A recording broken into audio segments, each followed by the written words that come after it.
Office পাড়ার অগ্নিকাণ্ডের ঘটনা 24 নভেম্বর পার্ক স্ট্রিটে ধ্বংসীয় আগুন। পার্ক স্ট্রিটের পার্ক সেন্টারে আগুন, কালো ধোঁয়ায় ঢেকেছে আকাশ। অগ্নিকাণ্ডের ঘটনার আশেপাশের এলাকায় মানুষ আতঙ্কিত। নিরাপত্তার কারণে পুলিশ কর্মীরা স্থানীয়দের সরিয়ে নিয়ে যাচ্ছে অন্যত্র।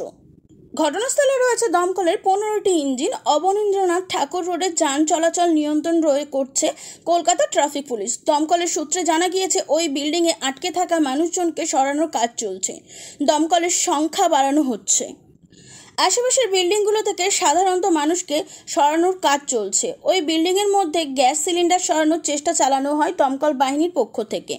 ওই বিল্ডিংয়ের ভিতরে কেউ আটকে আছে কিনা তা নিশ্চিত করতে চাইছেন দমকল কর্মীরা। বিল্ডিংয়ের মধ্যে অনেক ধার্য জিনিস মজুদ থাকার আশঙ্কা করা হচ্ছে। আশেপাশের বিল্ডিংগুলিতে আগুন যাতে ছড়িয়ে পড়তে না পারে তার জন্য দমকল বাহিনী সচেষ্ট হয়েছেন। আশেপাশে বহুতল রয়েছে, ওই বহুতলে যারা বসবাস করেন তাদেরকে সরিয়ে নিরাপদে নিয়ে যাওয়ার কাজ চলছে। আগুন লাগার পরপরই ওই বিল্ডিংয়ে একাধিক সিলিন্ডার বাস্ট করে বলে স্থানীয় সূত্রে জানা যায়। আশঙ্কা করা হচ্ছে, যেহেতু রেস্টুরেন্টের, সেই কারণে আরও অনেক সিলিন্ডার মজুদ থাকতে পারে। দমকল কর্মীরা রেস্তোরাঁর রান্নাঘরে সম্ভবত প্রথমে আগুন লাগে বলে অনুমান করা হচ্ছে। মাথায় অ্যাডভেস্টার থাকা তা ভেঙে ভেঙে পড়ছে আগুনের ভয়াবহতায়।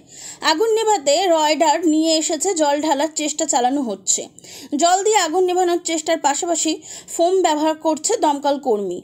ওই বিল্ডিংয়ের ভিতরে ঢোকার চেষ্টা করছে আগুন নেভানোর কাজে যুক্ত দমকল কর্মীরা। আগুনের উৎসস্থল খুঁজে না বের করতে পারলে সহজে আগুন নেভানো যাবে না। সেই উৎসস্থলের সন্ধান চলছে। খালি করে দেওয়া হলো পাশের বহুতল। অনর্গল ধোঁয়া, পার্ক স্ট্রিটের আকাশ ঢেকে গিয়েছে কালো ধোঁয়ায়। নিচে রয়েছে ক্যাফে সেন্টার। এই ক্যাফে সেন্টার থেকে একের পর এক গ্যাস সিলিন্ডার বের করে আনা হয়। আগুনের উৎসস্থল খুঁজে বের করেন দমকল কর্মীরা। জল ও ফোম দিয়ে উৎসস্থলে আগুন নেভানোর তৎপরতা দেখান তারা। আগুনকে পকেট বন্দি করে লাগাতার চেষ্টা চালান